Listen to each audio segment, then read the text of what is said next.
GD का 26 फरवरी के second shift का एग्ज़ाम हो गया दोस्तों, जिसका जो है मैं आपको बिल्कुल 100% एक्यूरेट आंसर के साथ जो है इस वीडियो में बताऊंगा। तो देख लेते हैं कि किस प्रकार के जो है आज आपके 26 फरवरी के सेकंड शिफ्ट के एग्ज़ाम में जो है प्रश्न पूछे गए हैं। उससे पहले एक बात और दोस्तों कि जिन्होंने भी अगर चैनल को सब्सक्राइब नहीं किया है तो एसएससी जीडी एग्ज़ाम से रिलेटेड पल पल की अपडेट के लिए जो है चैनल को सब्सक्राइब ज़रूर कर दीजिएगा और बगल में ही आपको एक बेल आइकन यानी घंटे का निशान भी दिख रहा होगा, तो आप उसे भी जो है ज़रूर प्रेस कर दीजिएगा। तो चलिए वीडियो को स्टार्ट करते हैं।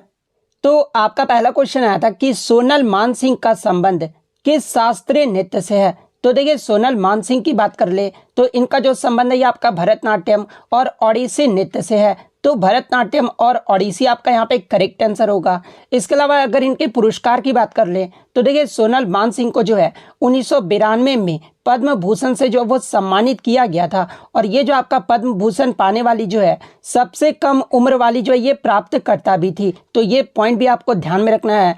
इसके अलावा मैं आपको बता दूं कि सोनल मानसिंह को जो है 2003 में पद्म विभूषण से जो है सम्मानित किया गया था और ये जो है पद्म विभूषण से सम्मानित होने वाली पहली भारतीय महिला भी जो है ये बनी थी। तो ये फैक्ट भी आपको ध्यान में रखना है। अब देखिए मैं आपको बता दूं कि टीसीएस के द्वारा जो है आपके लगातार प्रमुख शास्त्रीय नृत्य और उनके जो है कलाकारों के नाम जो है लगातार पूछे जा रहे हैं। तो देखिए अगर कथक के नृत्यांगना की बात कर ले तो देखिए बिरजू महाराज, लच्छू महाराज, मालविका सरकार, शोभना नारायण, शंभू महाराज, अच्छन महाराज, सितारा देवी, भारती गुप्ता, दमयंती जोशी, बिंदादिंद महाराज, कालका प्रसाद, चंद्रलेखा, सरस्वती सेन, गोपी कृष्ण, सुखदेव महाराज, इन सभी का जो संबंध है ना ये आपके कथक शास्त्रीय नृत्य से है। और कथक ये जो है किस राज्य का एक शास्त्रीय नृत्य है, तो ये आपका उत्तर प्रदेश राज्य का जो है एक शास्त्रीय नृत्य है। तो ये पॉइंट भी आप ध्यान में रखिएगा। वहीं अगर भरतनाट्यम के प्रमुख कलाकारों की बात कर ले तो देखिए सोनल मानसिंह, यामिनी कृष्णमूर्ति,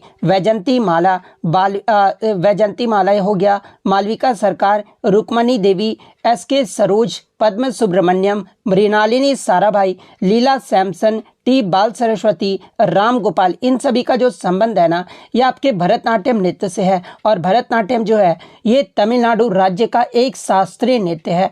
कुचिपुड़ी की बात कर ले तो ये आपका आंध्र प्रदेश का एक शास्त्रीय नृत्य है और इसमें प्रमुख कलाकारों में राधा रेड्डी, राजा रेड्डी, यामिनी कृष्णमूर्ति, स्वप्न सुंदरी, वेम्पति चिन्ना सत्यम, वेदांतम सत्यनारायण, लक्ष्मी नारायण शास्त्री, इन सभी का जो संबंध है ये आपका कुचिपुड़ी नृत्य से है।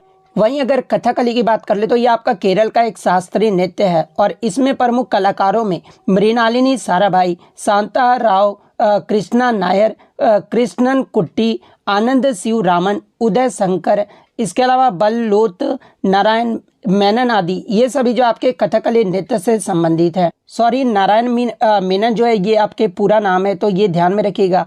ओडिसी की बात कर ले तो उड़ीसा का एक शास्त्रीय नृत्य है और इसमें आपके जो है इंद्रानी रहमान, सोनल मानसिंह, माधवी मुद्गल, संयुक्ता पाणिग्राही, किरण सहगल, रानी कर्ण, कालीचरण पटनायक, प्रियवंदा मोहंती, मीनाती दास, शेरोन लोवेन और मीर्ता बारबी, इन सभी का जो संबंध है ना ये आपके ओडिसी नृत्य से है। इसके अलावा अगर मणिपुरी नृत्य की बात कर ले तो यह जो आपका मणिपुर का एक शास्त्रीय नृत्य है और इसमें जो आपके झावेरी बहन जिसमें दर्शना, नैना, सुवर्णा, रंजना ये चारों बहनों को जो है झावेरी बहनें कहा जाता है। इसके अलावा रीता देवी, चारू माथुर, बिपिन सिंह, आतंब सिंह, निर्मला मेहता, साधन बोस, नल कुमार सिंह, कलावती देवी, इसके अलावा थंबल यामा और अमली सिंह, इन सभी का जो संबंध है ना ये आपके मणिपुरी नृत्य से है। मोहिनी अट्टम की बात कर ले तो ये जो आपका केरल का एक शास्त्रीय नृत्य है और इसमें आपके हेमा मालिनी, श्री देवी, रागिनी देवी, शांता रॉय, भारती शिवाजी, तारा निडुगाडी, शेषन मजूमदार, तंकमणि, गीता नायक, इन सभी का जो संबंध है ये आपका मोहिनी अट्टम नृत्य से है। तो ये सारे फैक्ट जो आपको ध्यान में रखना है। नेक्स्ट क्वेश्चन आपका यहाँ पर आता है कि सानिया मिर्जा ये जो है किस खेल से संबंधित है? तो देखिए सानिया मिर्जा की बात कर ले तो ये जो आपका लॉन टेनिस से संबंधित है, तो लॉन टेनिस आपका करेक्ट आंसर होगा। इसके अलावा भारत के लॉन टेनिस के प्रमुख खिलाड़ियों की बात कर ले तो देखिए रोहन बोपन्ना और लिएंडर पेस, इन दोनों का भी जो संबंध है ना ये आपके लॉन टेनिस से है। इसके अलावा मनिका बत्रा के बारे में पूछा जाता है तो देखिए मनिका बत्रा का जो संबंध है ना ये आपका टेबल टेनिस से है, तो ये फैक्ट भी आपको ध्यान में रखना है। नेक्स्ट क्वेश्चन आपका यहाँ पर आता है कि पहली पंचवर्षीय योजना के बाद दो पंचवर्षीय योजना का जो अवधि रहा था ना ये क्या रहा था? तो देखिए पहली पंचवर्षीय योजना के बाद जो है आपका दूसरी पंचवर्षीय योजना हुआ था और इसकी जो अवधि है ये आपका 1956 से 61 तक रहा था। उसके बाद जो आपका तीसरी योजना आया था तो देखिए तीसरी पंचवर्षीय योजना का जो अवधि है ना ये आपके 1961 से लेकर जो है 1966 तक रहा था, यानी 1956 से 1966 तक रहा था। तो ये जो आपका 10 वर्षों की अवधि रही थी, तो 10 वर्ष आपका करेक्ट आंसर होगा। इसके अलावा एग्जाम में एक प्रश्न यहाँ से पूछा जाता है कि किन दो पंचवर्षीय योजनाओं के बीच जो है सरकार ने योजना अवकाश जो है वो घोषित किया था? तो देखिए तीसरी पंचवर्षीय योजना के बाद और चौथी पंचवर्षीय योजना शुरू होने से पहले जो है ये आपका योजना अवकाश जो है वो घोषित किया गया था। और योजना अवकाश का जो अवधि रहा था ये कब से कब तक रहा था? तो देखिए योजना अवकाश जो है ये आपका 1966 से लेकर 1969 तक रहा था। और ये जो आपका योजना अवकाश हुआ क्यों था? तो देखिए इसका जो मुख्य कारण था ना, एक तो आपका 1962 का चीन भारत का जो युद्ध हुआ था इसके कारण जो है आपका योजना अवकाश हुआ था। एक आपका भारत पाकिस्तान का जो युद्ध है ये आपका 1965 में हुआ था। और इसके अलावा संसाधनों की कमी और बढ़ती महंगाई के कारण भी जो है ये आपका योजना अवकाश हुआ था। तो ये फैक्ट भी आपको ध्यान में रखना है।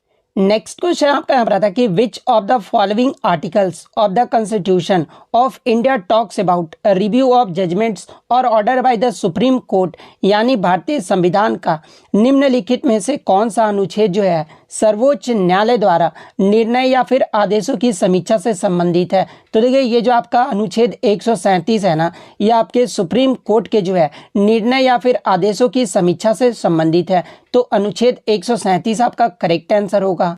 नेक्स्ट क्वेश्चन आपका यहाँ पर आता है कि 106वां संविधान संशोधन, जिसे जो है महिला आरक्षण विधेयक 2023 या फिर नारी शक्ति वंदन अधिनियम भी जो है वो कहा जाता है। और ये जो आपका 106वां जो संविधान संशोधन है ना ये अधिनियम लोकसभा में जो है ये कब पारित हुआ था? तो देखिए ये जो आपका 106वां जो संविधान संशोधन है ना और कौन सा विधेयक है? तो ये जो आपका 128वां संशोधन विधेयक है। और ये जो आपका 106वां जो संविधान संशोधन है ये किससे संबंधित है?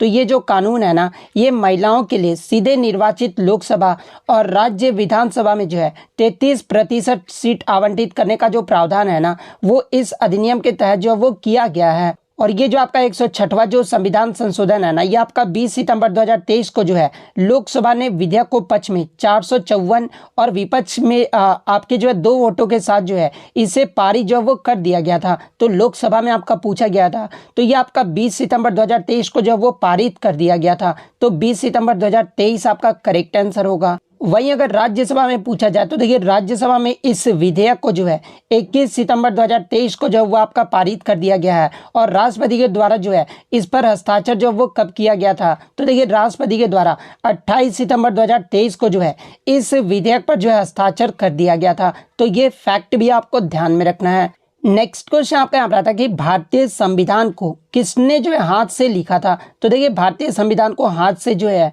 ये प्रेम बिहारी नारायण रायजादा के द्वारा जो है वो लिखा गया था।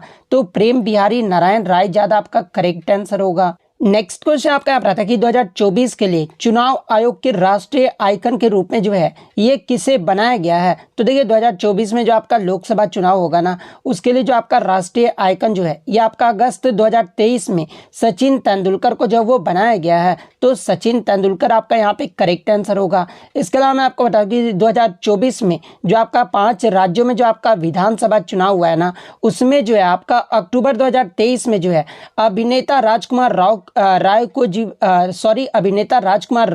जो है उन्हें भी जो है राष्ट्रीय आइकन जो है वो बनाया गया था। तो ऑप्शन में आप बताना कि आपका जो है अभिनेता राजकुमार दिया गया था या फिर सचिन तेंदुलकर दिया गया था। तो इनमें से जो भी ऑप्शन में दिया गया होगा वो आपका करेक्ट आंसर होगा। नेक्स्ट क्वेश्चन आपका यहाँ पर था कि प्रथम स्वतंत्रता संग्राम ये जो है कब हुआ था। तो देखिए पहला जो आपका स्वतंत्रता संग्राम है ना, ये आपके 1857 में हुआ था, जिसे 1857 की क्रांति या फिर सिपाही विद्रोह के नाम से भी जो है वो जाना जाता है। तो 1857 आपका करेक्ट आंसर होगा। नेक्स्ट क्वेश्चन आपका यहाँ पर था कि 2011 की जनगणना के अनुसार भारत के किस राज्य की जो साक्षरता दर है ना, यानी लिटरेसी रेट है, ये सबसे अधिक रहा था। तो देखिए 2011 की जनगणना के अनुसार जो आपका केरल राज्य था ना, यहाँ पर पुरुष या फिर महिलाएं दोनों की जो साक्षरता दर है ना, वो सबसे अधिक रहा था। और ओवरऑल में भी जो आपका केरल जो वो अधिक रहा था, तो केरल आपका करेक्ट आंसर होगा। उसके बाद जो आपका केंद्र शासित प्रदेश आ जाता है, केंद्र शासित प्रदेश में जो साक्षरता दर में सबसे अधिक रहा था ना, ये आपका लक्षद्वीप का रहा था। तो ये फैक्ट भी आपको ध्यान में रखना है। नेक्स्ट क्वेश्चन आपका यहाँ पर था कि मनरेगा के तहत कितने दिन का रोजगार जो है वो दिया जाता है। तो देखिए मनरेगा के तहत जो है 100 दिनों का रोजगार जो है वो दिया जाता है। तो 100 दिन आपका यहाँ पे करेक्ट आंसर होगा। लेकिन मैं आपको बता दूं कि वित्तीय वर्ष 2023-24 में जो है मनरेगा के तहत इसे बढ़ाकर जो है वो आपका 125 दिन का रोजगार जो है वो कर दिया गया है। तो ये फैक्ट भी आपको ध्यान में रखना है। अगर 2023-24 में पूछा जाए तो 125 फिर आपका करेक्ट आंसर होगा।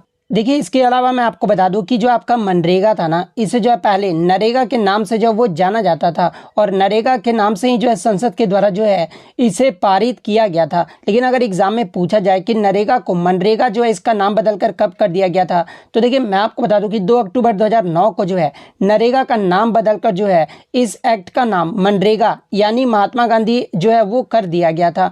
तो ये फैक्ट भी आपको ध्यान में रखना है। वहीं अगर आपसे एग्जाम में पूछा जाए कि मनरेगा अधिनियम को जो है ये कब से लागू हुआ था, तो देखिए ये जो अधिनियम है ना, ये 2 फरवरी 2006 को जो है ये आपका लागू हुआ था। और ये जो है कहाँ से लागू हुआ था, तो देखिए ये जो आपका आंध्र प्रदेश के बांदावाली जिले का जो है अनंतपुर गांव से जो ये आपका लागू हुआ था। और टोटल आपके 200 जिलों में जो है ये आपका लागू किया गया था। इसके अलावा अगर एग्जाम में प्रश्न ये पूछे कि इस एक्ट को जो है कब पास हुआ था, यानी मनरेगा जो है ये एक्ट जो है ये कब पास हुआ था, तो देखिए इसका जो उत्तर होगा ना वो आपका सितंबर 2005 होगा।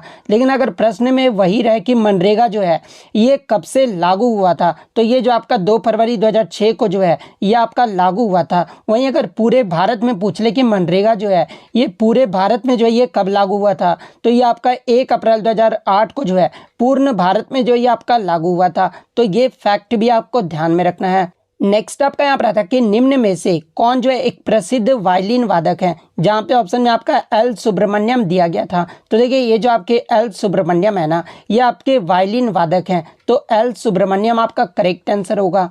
नेक्स्ट आपका यहाँ पर क्वेश्चन आया था कि मनु भाकर और तेजिंदर पाल सिंह इनका जो संबंध है ना, ये किस खेल से है। तो देखिए मनु भाकर जो ये आपका निशानेबाजी यानी शूटिंग से संबंधित है, और तेजिंदर पाल सिंह तूर जो है ये आपके एथलेटिक्स से संबंधित है। तो निशानेबाजी और एथलेटिक्स आपका करेक्ट आंसर होगा। नेक्स्ट आपका यहाँ पर आता है कि कंबाला उत्सव ये जो है किस राज्य में मनाया जाता है। तो देखिए कंबाला उत्सव की बात कर ले तो ये जो आपका कर्नाटक राज्य में मनाया जाता है। तो कर्नाटक आपका करेक्ट आंसर होगा। नेक्स्ट आपका यहाँ पर आता है कि प्रागे ऐतिहासिक काल को ये जो है कितने भागों में बांटा गया है। तो देखिए प्रागे ऐतिहासिक काल को जो है ये पाषाण काल के नाम से भी जो वो जाना जाता है, और इसे जो आपका 3 खंड यानी 3 भाग में जो है ये बांटा गया है। तो 3 आपका यहाँ पे करेक्ट आंसर होगा। और वो 3 खंड कौन कौन से हैं, तो पहला आपका पूरा पाषाण काल, सेकंड आपका मध्य पाषाण काल, थर्ड आपका नव पाषाण काल है। तो ये फैक्ट भी आपको ध्यान में रखना है। नेक्स्ट आपका यहाँ पर आता है कि ब्रह्मोत्सव जो है ये किस राज्य में मनाया जाता है। तो देखिए ब्रह्मोत्सव की बात कर ले तो ये आपका आंध्र प्रदेश राज्य में मनाया जाता है। तो आंध्र प्रदेश आपका करेक्ट आंसर होगा। नेक्स्ट आपका यहाँ पर आता है कि देवदासीय ये जो नृत्य है ना, ये किस नृत्य को कहते हैं। तो देखिए देवदासी नृत्य को जो है ये भरतनाट्यम नृत्य के नाम से भी जो वो जाना जाता है। तो भरतनाट्यम नृत्य आपका करेक्ट आंसर होगा। नेक्स्ट क्वेश्चन आपका एक मुद्रा करेंसी की आपूर्ति से जो है स्टेटमेंट बेस्ड प्रश्न आया था। बच्चों द्वारा ये प्रश्न मुझे पूरा नहीं मिल पाया है। तो देखिए ये जो आपका मुद्रा आपूर्ति ये जो है किसे कहा जाता है। तो देखिए किसी समय विशेष में किसी देश के प्रसार में उपलब्ध मुद्रा तथा जमा के रूप में मुद्रा के अस्तित्व के योग को ही जो है ये आपका मुद्रा आपूर्ति जो है वो कहा जाता है। तो ये पॉइंट आप ध्यान में रखिएगा। नेक्स्ट अगर हिंदी की बात कर लें तो हिंदी में जो आपका आदर का पर्यायवाची शब्द आया था, तो देखिए आदर का जो पर्यायवाची शब्द होता है ना, ये आपका समादर, सत्कार, सम्मान, इज्जत, मान, कद्र, पूज्य भाव और प्रतिष्ठा, ये सभी जो होते हैं आदर के पर्यायवाची शब्द होते हैं। तो इनमें से जो भी ऑप्शन में दिया गया होगा वो आपका करेक्ट आंसर होगा। नेक्स्ट अगर बात कर ले तो आंख बंद कर लेना मुहावरे का अर्थ पूछा गया था। तो देखिए आंख बंद कर लेना मुहावरे का जो अर्थ होता है ना, वो किसी गलत काम को होते हुए देखकर भी जो है न देखना, या फिर किसी गलत काम को करते हुए देखकर भी जो है उसे रोकने का प्रयास न करना, ये जो है आंखें बंद कर लेना का जो है सही मुहावरा होता है। तो इनमें से जो भी ऑप्शन में दिया गया होगा वो आपका करेक्ट आंसर होगा। लेकिन कुछ बच्चों ने बताया कि प्रश्न ये पूछा गया था कि एक आंख से देखना मुहावरे का अर्थ पूछा गया था। तो देखिए एक आंख से देखना मुहावरे का जो सही अर्थ होता है ना, वो सबको बराबर समझना होता है। तो अगर ये पूछा गया था तो सबको बराबर समझना आपका करेक्ट आंसर होगा। नेक्स्ट आपका यहाँ पर शीघ्र का पर्यायवाची शब्द आया था। तो देखिए शीघ्र का जो पर्यायवाची शब्द होता है ना, ये आपका क्षिप्र, तीव्र, द्रुत, तुरंत और तेज, ये सभी जो आपके शीघ्र के पर्यायवाची शब्द होते हैं। तो इनमें से जो भी ऑप्शन में दिया गया होगा वो आपका करेक्ट आंसर होगा। नेक्स्ट आपका शुल्क का जो है विलोम शब्द आया था। तो देखिए शुल्क का जो विलोम शब्द होता है ना, ये आपका निःशुल्क होता है। तो निःशुल्क आपका करेक्ट आंसर होगा। धन का जो है विलोम शब्द आया था। तो देखिए धन का जो विलोम शब्द होता है ना, वो आपका ऋण होता है। तो ऋण आपका करेक्ट आंसर होगा। नेक्स्ट आपका सिर पर ठीकरा फोड़ना मुहावरे का अर्थ पूछा गया था। तो देखिए सिर पर ठीकरा फोड़ना मुहावरे का जो सही अर्थ होता है ना, वो किसी को बात बिगड़ जाने का जो है उसे दोष देना, ये जो है सही अर्थ होता है। तो ये आपका यहाँ पे करेक्ट आंसर होगा। परस्पर का जो है शुद्ध वर्तनी आपसे पूछा गया था। तो देखिए परस्पर का जो शुद्ध वर्तनी होता है ना, वो इस प्रकार से लिखा जाता है। तो इस प्रकार से जिन्होंने भी ठीक किया होगा उनका यहाँ पे करेक्ट आंसर होगा। इसके अलावा अगर गद्यांश की बात कर ले तो धन का महत्व या बेरोजगारी से संबंधित जो है आपके गद्यांश से प्रश्न जो वो पूछा गया था। नेक्स्ट अगर तत्सम तद्भव की बात कर ले तो देखिए कायर शब्द का जो है तत्सम आपसे पूछा गया था। तो देखिए कायर शब्द का जो तत्सम शब्द होता है ना, ये आपका कातर होता है। तो कातर आपका करेक्ट आंसर होगा। तो इतने प्रश्न जो है आज मुझे बच्चों के द्वारा मिले हैं जो कि 100% रियल और ऑथेंटिक हैं। तो अगर वीडियो अच्छी लगी हो तो वीडियो को जो है लाइक ज़रूर कर दीजिएगा, और इसी तरह रियल एनालिसिस पाने के लिए जो है चैनल को सब्सक्राइब ज़रूर कर दीजिएगा। तो मिलते हैं नेक्स्ट वीडियो में, तब तक thank you, all the best.